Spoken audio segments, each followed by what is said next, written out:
Co? Dobrý den, tady Tommy Korantenk.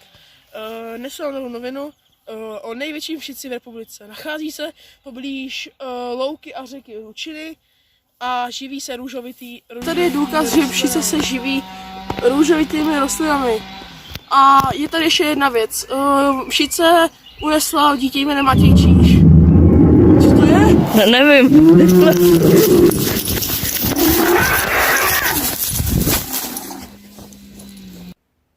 Rychle musíme jít za tím ševený, co ještě Mšice Matějové co udělají. Tady problém, my nevíme tam, kde je ten doktor Šenet. Víme, že bys to zpráva. A jo, dobře, tak se na ně podívat.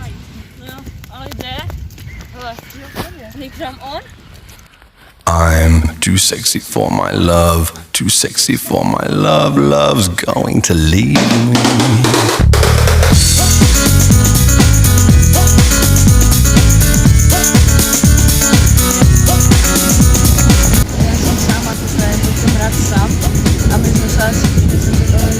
Protože máme problém, náš kamarád se ztratil. Bylo to i v novinách. A máme podezření, že on nesl právě tam zmutovaná mšice. Je tak tam zmutovaná mšice. Tak to není úplně dobré, hoši. A doufejme, že váš kamarád ještě žije. Jak ještě žije? Snad. Nevíte, co může udělat? Protože mšice jsou, tahle ta zmutovaná mšice je strašně, ale strašně nebezpečná. Normální mšice jsou podkřilý hmyz a živící se paraziticky na rostlinách saním rostlinných šťát. Jak to víš? No, jsem doktor Šenet, takhle myslíte, ne? No, a jelikož váš kamarád vážně vypěstovatel růžovitých rostlin, si taky ho tu trošku nasáte šťát. Ano. Hele, než najdeme našeho kamaráda, něco se o těch rostlinách musíte naučit. Takže váš trénink začíná. To je den.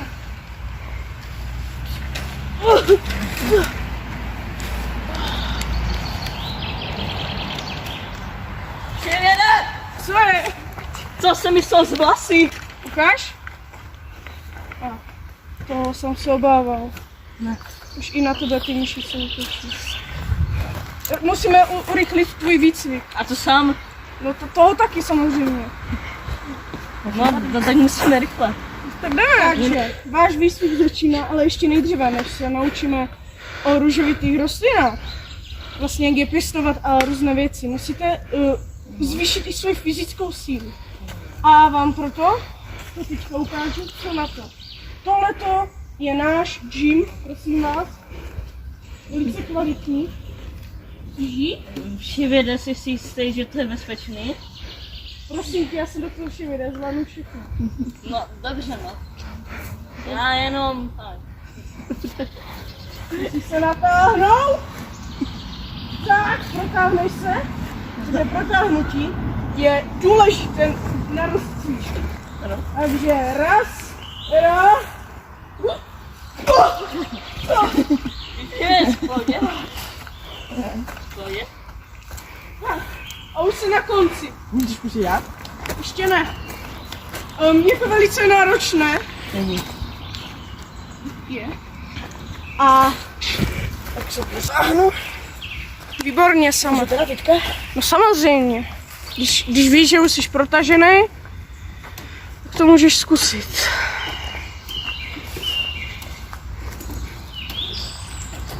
To je dneska generace, tohleto, fakt. Vy jste fakt rychlejší a to je dobře, aspoň se nemůžeme zdržovat. Samé, teďka ty.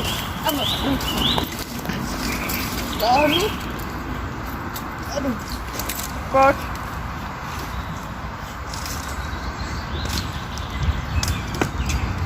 Výborně.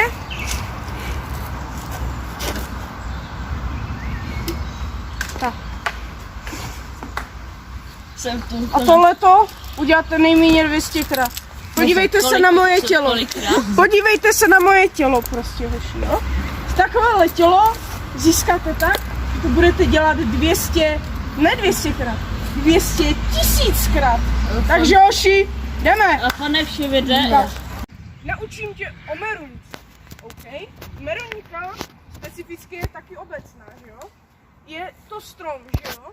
Z rozsáhlého rodu slivoň, kde patří třeba broskvoň, třešeň anebo švestka. Šáhni si, jsou tam takové chloupky. Jo. A tohle, ty chloupky se strašně budou hodit proti té myšici. Takže musí se ji taky samozřejmě naučit ovládat a samozřejmě taky vypěstovat. Teďka si ale spíš prohlížej, třeba si s ní házej a pocíť sílu meruňky. mám to, konečně. No, tak vidím, že je na čase, aby jsme tě naučili o jabloní. Je to rod opadavých listnatých stromů a patří mezi jádroviny. Víš, co to znamená? Ne. Znamená to, že jádroviny jsou skupiny rostlin i dřevin, která je používaná v ovocnářství pro označení některých ovocných druhů v čeledí růžovitých. A přirozeně ta jabloň, kde roste vlastně tohleto jabko, se nachází v Euroázii a Severní Americe. Tak, podívej se, jak je lehké a hladké, šáhni si. Je lesklé a hladké. Tak. A musíš teďka pocítit sílu toho jabka. Je i docela i tvrdé, jo? Takže proti té myšici to bude docela zásadní, aby se přesně třeba neprokousala, ano? Tak, kat. Tak, už si pocítil sílu meruňky? Ano, tady mám. Výborně. Teď je na čase, abych tě naučil něco o broskvoni. Tohle je plod broskvoně, který se nazývá broskev. Je to ovocný strom s peckovitými plody, který kvete v březnu, dubnu a květnu. Původní vlastí broskvoní je nejspíše Čína. Odtud se dostali do západní Asie a do zvláště Perzie, kde brzy zdomácněli. Odtud se dostali do Říma, kde byly plané plody označovány jako perská jablka, malá persika. Z Římany se dostali do Galie a přes Alpy. Broskvoň obecná roste planě, jako keř. Planě znamená, že to roste jako kdyby v divočině, jo? Takže když ta broska je v divočině, je to plané, tak ji roste na keři, ale když je to zdomácněné, je to na stromu, ano? Tak.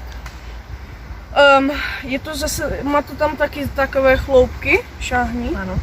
Ale bacha, pocítit vlastně ty stromy a ten keř je vlastně, je se třeba i s nima spojit tím, že to bude žíst, ale pozor, tahle tu meruňku teda broskvi, promiň, bych ti nedoporučoval jíst, protože to je obzvláště pro tu mšici, jo.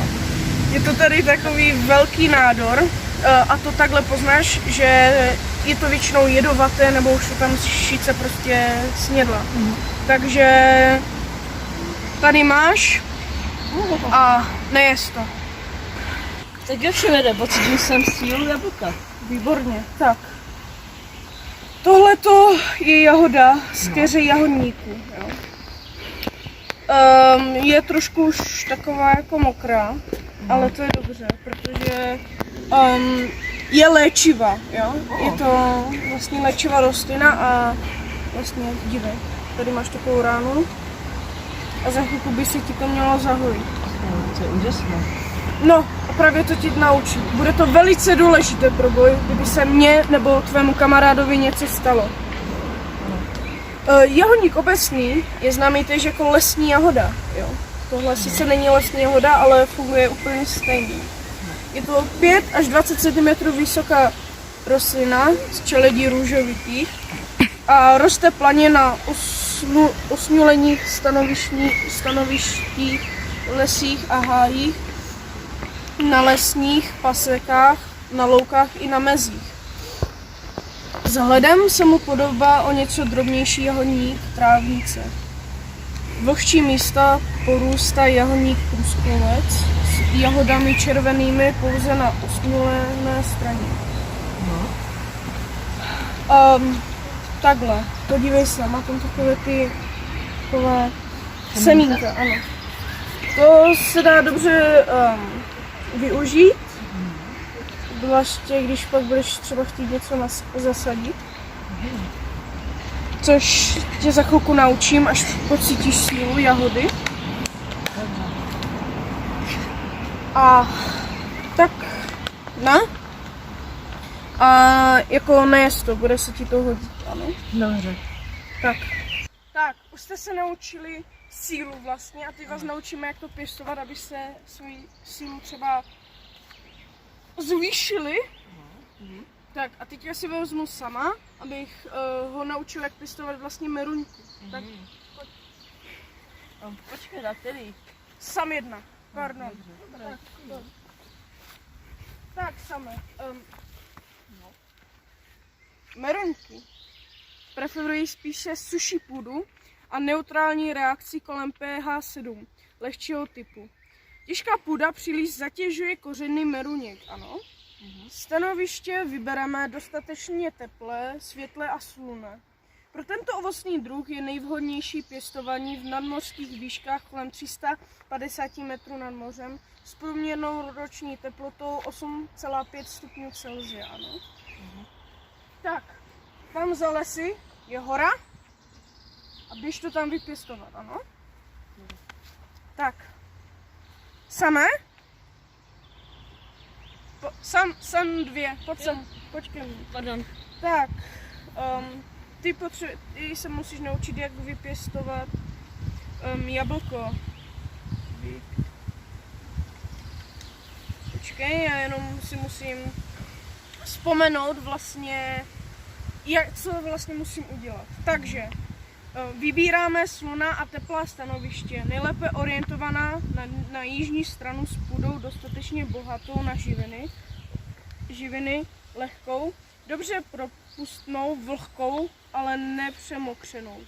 Jabloně preferují půdu s neutrální až mírně kyselou reakcí. Ano. Důležité je si předem připravit místo výsady. Ano. No. Takže ty půjdeš tam a nachystáš si to, ano? Ano. Tak, a bdí. Já se podívám přes moje brýle. Ty krásně ti vyrostla. To bude velice výživné. Tak, tak tohle je, že jo, broskev.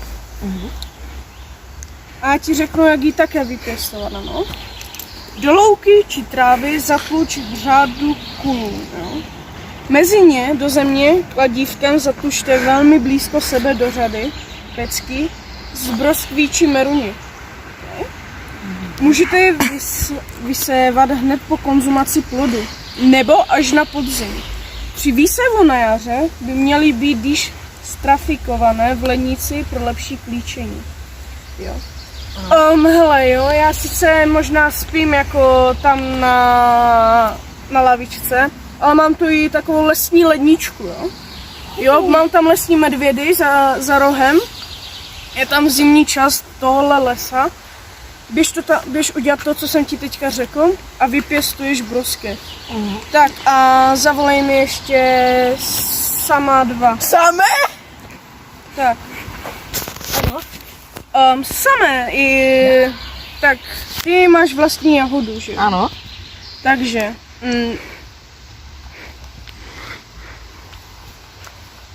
Kaš? Tak.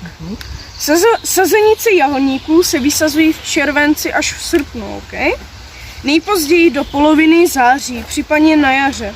Jakmile přestane mrznout, pokud časnou jarní výsadbu propásnete, máte možnost v dubnu, jo? Vysadit frigosadbou. Při letní výstavě se vyplatí sázet na vodu, jo? Takže v létě dej tam spíš více vody, ano? Dobře. Do jamky se nalije voda a nechá se vsáknout. Vloží sazenice a zahrne, jo? Dobře. Taková vlhká oblast je tamhle džungle medvědů, jo? Dobře. Je to jediná džungle v České republice. Tam to bude dobře, je tam vlhkost, běž si tam k potůčku pro vodu a vypěstuj to. Tak jo. To bude hrozný. Ten boj bude těžký. Ale my to zvládneme. Asi se brzy uvidíme.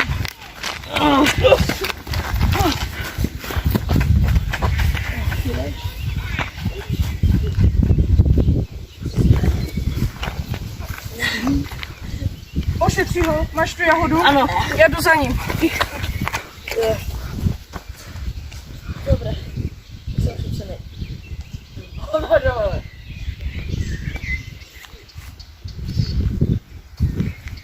Dobré, máš to v pořádku. Kde je? Vidíš to klobouk spod. Musíš se na ně podívat.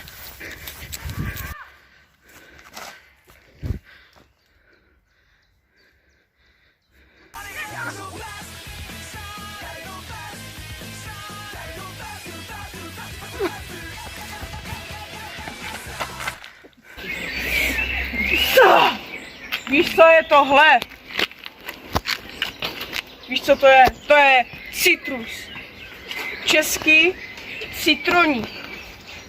Je rostlin z čeledí růžovitých. Jsou to stále zelené, teplomilné, většinou trnité stromy či keře. S převážně jednoduchými, lehce kožovitými listy, které původně pocházejí z tropické a subtropické jihovýchodní Asie a Austrálie. Hej. Moje, ale to je hruška. Je to statný, stazelený strom pěstovaný pro své plody avokáda. Rod hruškovec je součástí čeledě vařinovitých, které je jediný využívaným pro plody.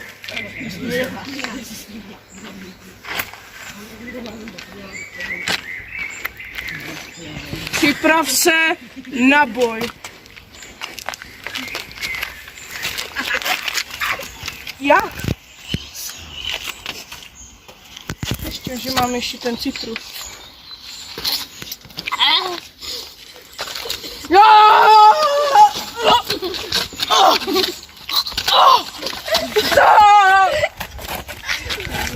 Neprojdeš! Dál! Běžte!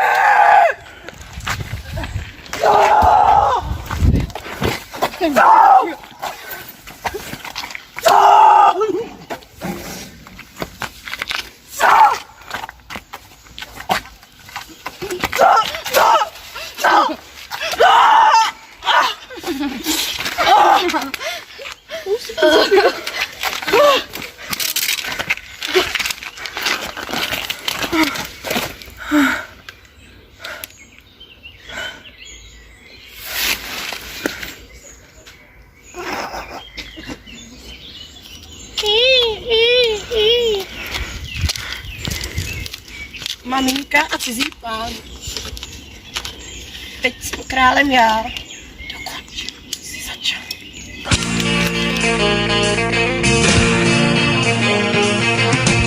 No one told you life was gonna be this way. Tomio Korante. Neboj. Hlavní myslíte. Neboj, už nejsem jenom reportér, jsem i čaroděj. Tak to je čas tě zabít.